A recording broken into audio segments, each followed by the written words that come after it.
Magandang araw mga kaibigan.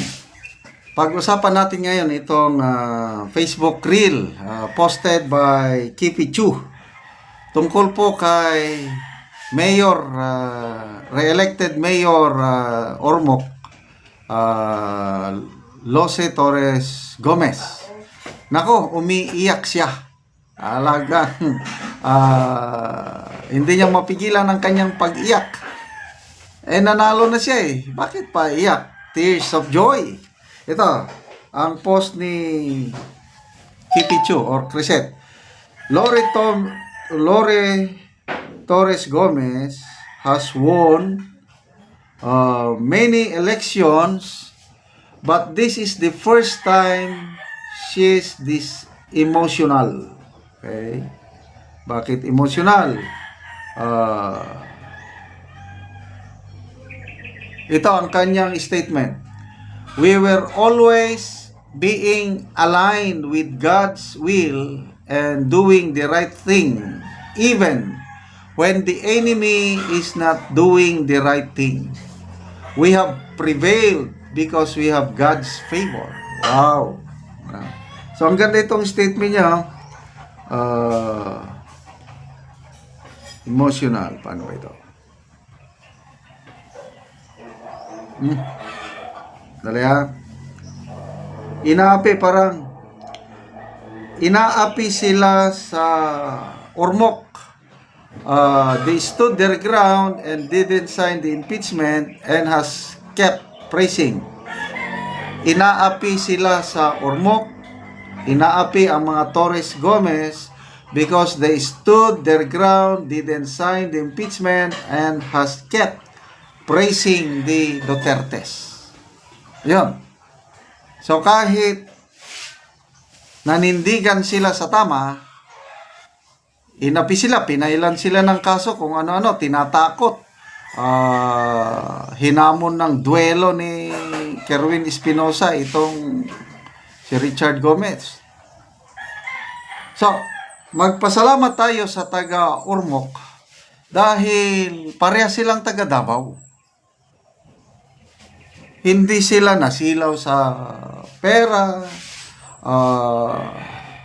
They stood their ground kasi nakita nila ang kaibahan ng Ormoc. Okay, ang Ormoc City noon is maliit lang na syudad. Malayong mas malaki ang Tacloban. Long time ago, Tacloban na yan. Sikat na yan. Maalala ko, Ormoc City, yung may environmental disaster, when was that? 1990s pa ata, yung biglaang flash flood. Libo-libo, around 6 or 7,000 namatay sa Ormoc dahil sa flash flood na yun. So, hirap na hirap ang Ormoc noon. Plus, ang Ormoc naging sentro ng kalakaran ng pinagbabawal na droga nung wala pa si Tatay Digong. And then, ito na nga, pumasok sa eksena ang mag-asawang Torres. So, nagpalit-palitan lang sila, mayor, congressman, ganon. Sila na ang namahala. Ano na ngayon ang Ormoc? According to Crisette, may nabasa akong post ni Crisette Laureta Chu, sinners niya. Malayong mas mayaman na ngayon ang Ormoc City kumpara Tacloban City. Ulitin ko, income wise, mas malaki ang income ng Ormoc City kumpara sa Tacloban.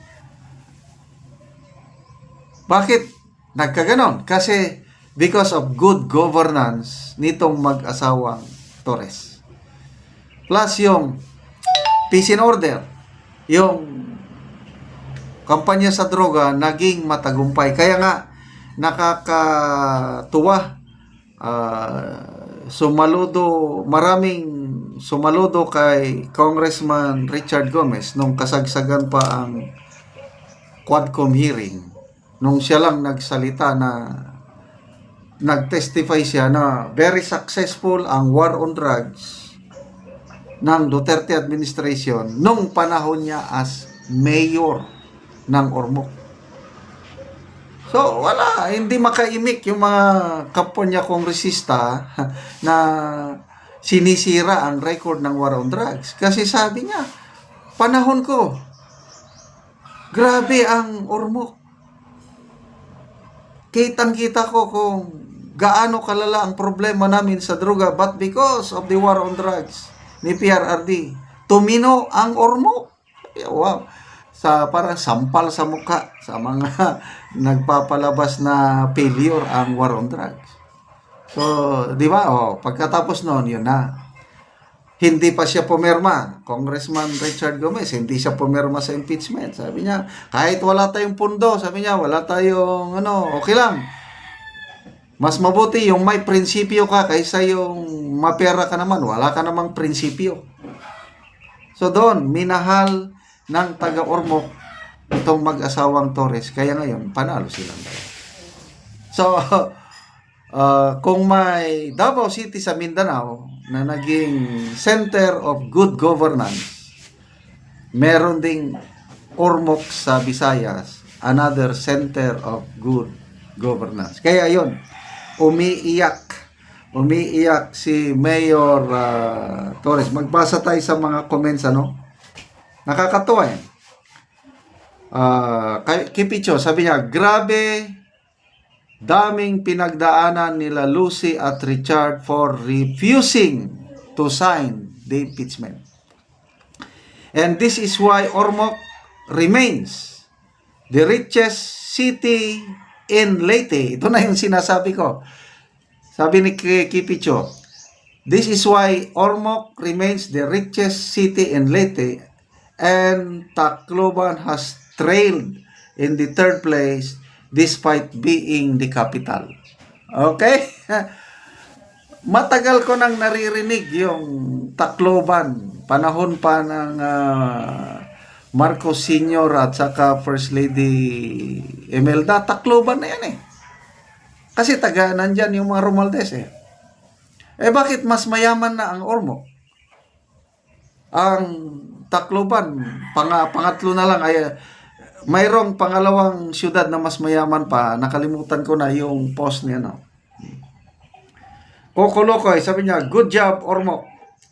John Joe, ito, I was born and raised in Ormoc City and up until today, I'm still residing here.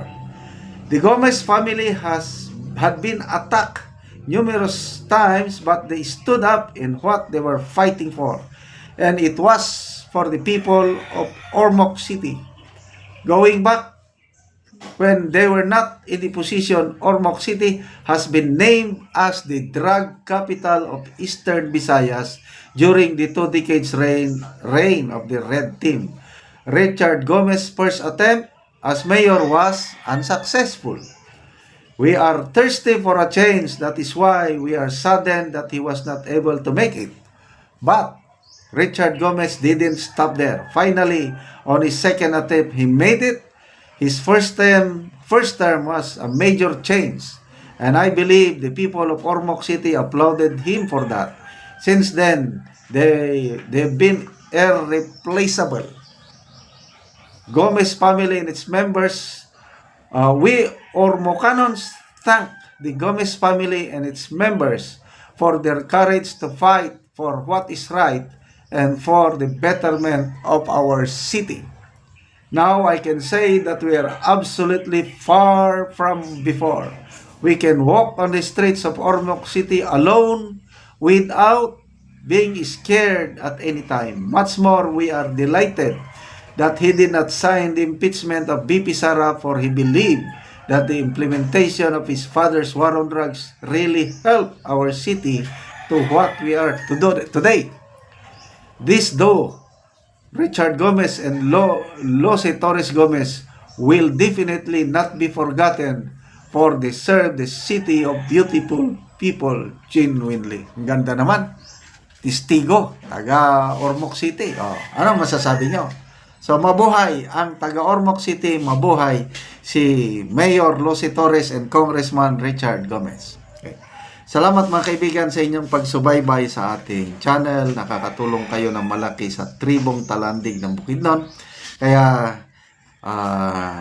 ito, nagbibigay tayo ng livelihood assistance sa kanila. Meron tayong tulong pagpapatanim ng saging lakatan. Panoorin nyo ang video na ito. Anak ko sa saging lakatan ni Manoy Iking. Ug ako karon siyang bisitahon. Maayong buntag Manoy. Mayang buntag. Oo, gonsa man ka Manoy? Agabono ko. Complete. Og nukos, munyon. Complete dopos ammonium. Oh, O mga dagko na gid man imong saging. oh, salamat po. Gani ang saging ni Manoy Iking. Ug mga maayo gid kaayo og tubo.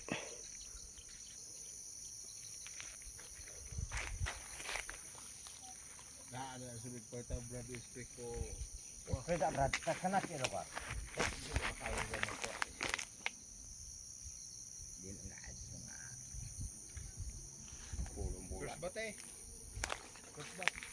Oh.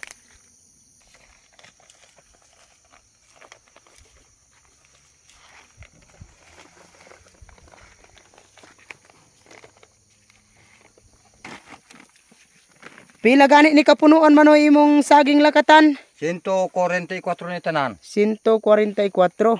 Oh, So daghang gyud gawas nga hinlo, tambok ug maayo Oo. pod ang tubo sa saging ni Manoy Iking. 144.